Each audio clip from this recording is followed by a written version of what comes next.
आशीर्वाद जी, इनकी तरफ से 10 पुरस्कार। लेकिन कहना है, बोलो बच्ची, बड़ी तगड़ी आई है। आइए उनकी फरमाइश उठाइए, तुकली हराई के लिए तैयार है।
लेकिन चलते चलते बता के जाऊंगा कि हमारी मैडम एक प्राइमरी स्कूल में पढ़ा रही थी, और जैसे पढ़ा हो जा रहा बेटी हमें 3 साल लड़का कहा, मम्मी मम्मी कहीं कहा बेटा हाथ में चलो पढ़े, कहीं चल बेटा दूसरे पढ़े तो हम पढ़े हो पढ़ा पढ़ा जैसे 12 बजे कहना है मम्मी, हम कहा बेटा कहा तो मम्मी कुल्ला करो, कहीं बेटा डंडी बात तब तुमको टट्टी लगी कहना मम्मी गाना गाओ, तो मैं समझ आऊंगी आपको लेके खड़ा दूंगी। लड़का तीसरे दिन होटल पर नहीं होगी, एक सब जान हो गया नाती कितना मान सम्मान नहीं होने होते मजिन का नंगल एक निकलो 85 हटक खाली कर गए ना कहीं कहा दे कहा बदले लगे सो कहीं हाँ ससुर का दिन के बाद हम लगे सोदरा के पे फूला फूल पर भेटा भाई ना कहीं दे गाना गाना गाओ कहीं चुप ससुर यहीं बगलिए तो छोटका नाना मर गए अब कहीं नदिया बहुत खुशबा सोचा बेटा सुबह गए रहा काल बनाना बजूर से गाओ कहीं ससुर गावे जितनी सोच बा आज यही मुझे खाना में धीरे धीरे शुरू मत खाओ उन्हें मन में कौन गाना गावे कहा जबा काने बोल नहीं घरी कहना ना गाई कहीं हाँ बेटा सुन में गाओ मार भर भर भर भर भर भर भर भर कान हाथ में भर नहीं कहीं बेटा आसपास से गावे खोए रस्तम गाए हो लेकिन मुझे क्या गावे ना ये कहना है जवान साहब आपके लिए है वो चनमा कलिया उतरिया देख प्यारी चनमा कलिया उतरिया देख प्यारी हमने से ज्यादा रुकते रुक चाहिए रुक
पहले उस्ताद जी के बुलाइए।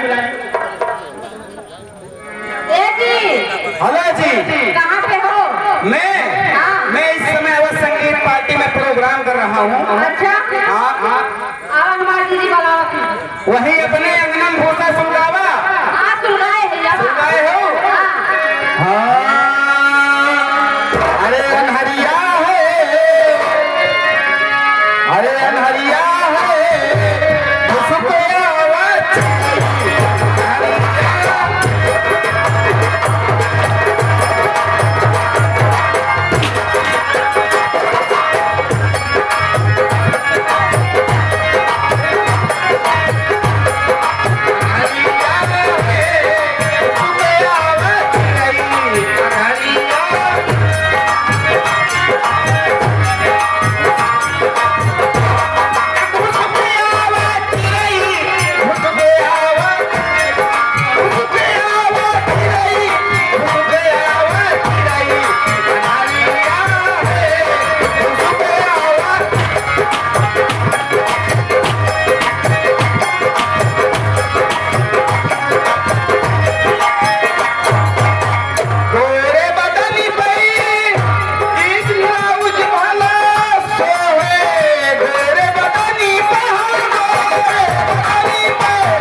दिव्यांश मौर्या 50 रुपए दे हैं, 50 रुपए दे हैं। हाँ, सोहर गाँव का सोहर वाले पहले बताओ काहे बुलाए हैं? हाँ, ये बतावा कहाँ रहे तू? जान ले तोहरे बिना हमें कुछ नहीं के ना लागत रहा। अरे हमार खर्चा 6 महीना बाद मिला था।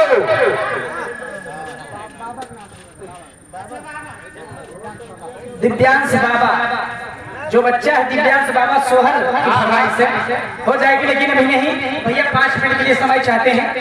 पहले बतावा हम 6 महीना परदेश रहना है, कहाँ रहू अपना दिन? कहाँ रहन है? हाँ, तू ना जनता कहाँ रहन है? किया तो कैसे होइबा का बताई? जुग जुग हाँ भैया हो जाए सबर करा राजा। हाँ, जुग जुग कैसे तोहार लाल वैसे हमार लाल, जैसे तोहार लाल पीला वैसे हमरो लाल पीला। ये बतावा 6 महीना से कहाँ रहन है? कहाँ रहू? अखिया कैसे कह लिए हो? अखिया बता हो? अखिया माँ, अरे अखिया बता रही है, अरे अखिया बता रही है, अरे मोती कहीं गई है, अखिया बता।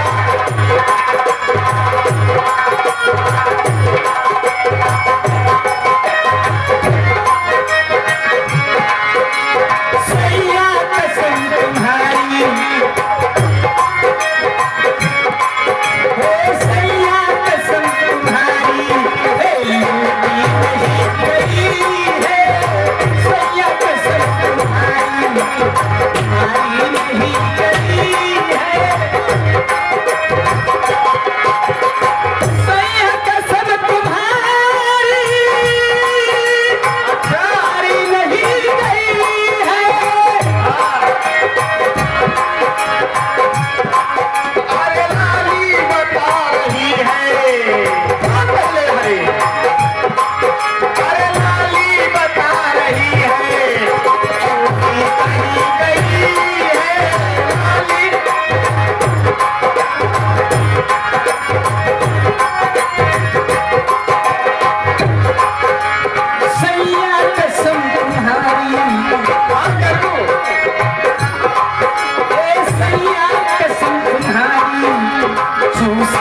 हेलो